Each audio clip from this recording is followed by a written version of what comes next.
Hello friends, welcome back to పల్నాటి రుచులు. నేను ఈరోజు బ్రేక్ఫాస్ట్కి నూకలు ఉప్మా చేశానండి. ఈ నూకలు కిరాణా షాప్లో దొరుకుతాయి, తెచ్చుకొని చేసేసుకోవచ్చు. సో ఈ నూకలు ఉప్మా ఎలా చేసుకోవాలని చూపిస్తాను. మీకు ఈ ప్రాసెస్ నచ్చినట్లయితే ఎలా వచ్చిందో మీరు కూడా ఇంట్లో ట్రై చేయండి. ఎలా వచ్చిందనేది నాకు కామెంట్ చేయండి. సో ముందుగా ఇది ఎలా చేసుకోవాలంటే కనుక ఒక బౌల్ పెట్టాను. ఆ బౌల్లో పెట్టేసి ఒక 5-6 టేబుల్ స్పూన్స్ దాకా ఆయిల్ యాడ్ చేశానండి. ఆయిల్ వేసేసుకొని పోపు దినుసులు వేసుకోవాలి. సేమ్ ఉప్మా ప్రాసెస్ లానే ఉంటుంది. చూడండి, ముందు పోపు దినుసులు వేసుకోవాలి. పచ్చిపప్పు, మినపగుండ్లు, జీలకర్ర, ఆవాలు వేసుకోవాలి. పోపు దినుసులు ఇవన్నీ వేసేసుకున్న తర్వాత ఒక 2 ఎండుమిర్చి తీసుకొని చిలుక అట్లా తుంచి వేసేసాను. 2 ఎండుమిర్చి, కరివేపాకు అండ్ కొత్తిమీర కూడా యాడ్ చేసుకోవచ్చు.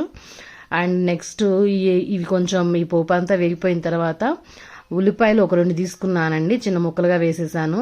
టమాటా వచ్చేసి ఒకటే తీసుకున్నాను. అండ్ పచ్చిమిర్చి మన స్పైసెస్కి తగ్గట్టుగా నేను ఒక 3-4 తీసుకున్నా అండి. 2 ఉల్లిపాయలు, 1 టమాటా అండ్ పచ్చిమిర్చి ఒక 3-4 అట్లా తీసుకోవాలి. ఇవి టమాటా మీడియం సైజ్ అండి, ఉల్లిపాయలు కూడా మీడియం సైజు తీసుకున్నాను. కొంచెం సాల్ట్ వేసి ఇవన్నీ బాగా మగ్గించుకోవాలి. ఉల్లిపాయలు, టమాటాలు, పచ్చిమిర్చి అన్నీ మంచిగా ఫ్రై అయిపోవాలి. ఇవన్నీ ఫ్రై అయిపోయిన తర్వాత నెక్స్ట్ ప్రాసెస్ చేయొచ్చు. ముందుగా దీన్ని కొంచెం మూత పెట్టేసి బాగా మగ్గించుకోవాలన్నమాట. ఒకసారి తీసి చూస్తే అవి ఎలా మగ్గిపోయాయి అనేది చూద్దాము. చూడండి, బాగా ఇవన్నీ ఫ్రై అయిపోతున్నాయి. చాలా సాఫ్ట్గా, మనం ఉప్మాకి ఎలా అయితే సాఫ్ట్గా మగ్గించుకొని పచ్చివాసన లేకుండా చేస్తామో అంతవరకు మనం మగ్గించుకోవాలన్నమాట దీనికి కూడా. సో ఇవన్నీ బాగా మగ్గిపోయిన తర్వాత ఇప్పుడు వాటర్ యాడ్ చేద్దాం. మనం యాక్చువల్గా రైస్కి అయితే 1 గ్లాస్కి 2 గ్లాసెస్ ఆఫ్ వాటర్ అని చెప్పేసి మనం రైస్కి చేసేటప్పుడు అలా ఉంటుంది కదా. సో అందుకని ఇవి కూడా నూకలకు కూడా సేమ్ అంతే. 1 గ్లాస్ నూకలకి 2 గ్లాసెస్ ఆఫ్ వాటర్ యాడ్ చేశాను.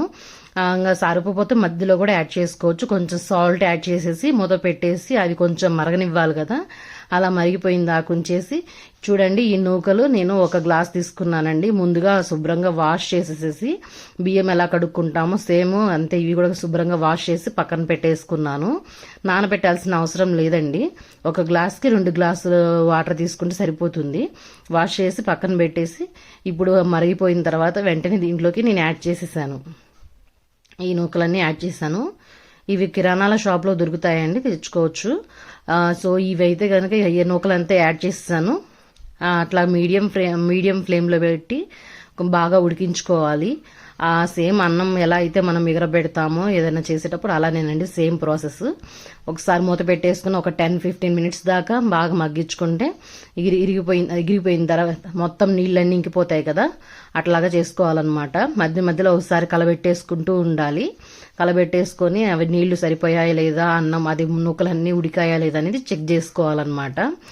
సో ఇంకా కొంచెం నీరుందని చెప్పేసి నేను మళ్ళీ కొంచెం సేపు మూత పెట్టేసి మళ్ళీ ఒక 5 మినిట్స్ దాకా మగ్గించుకుంటున్నాను. చూడండి, బాగా మగ్గిపోయింది. 1 గ్లాస్ నూకలకి 2 గ్లాసెస్ ఆఫ్ వాటర్ అనేది కరెక్ట్గా సరిపోయింది. మీడియం ఫ్లేమ్లో ఒక 5-10 మినిట్స్ అట్లాగా ఉడికించి ఆ తర్వాత సిమ్లో పెట్టేసి మళ్ళీ ఒక 5 మినిట్స్ ఉంచితే సరిపోతుంది. చూడండి, నూకల ఉప్మా రెడీ అయిపోయింది. సో ఈ ప్రాసెస్ మీకు నచ్చినట్లయితే ఇంట్లో ట్రై చేయండి. ఈ వీడియో మీకు నచ్చినట్లయితే లైక్ చేసి కామెంట్ చేయండి, షేర్ చేయండి. Please subscribe my channel.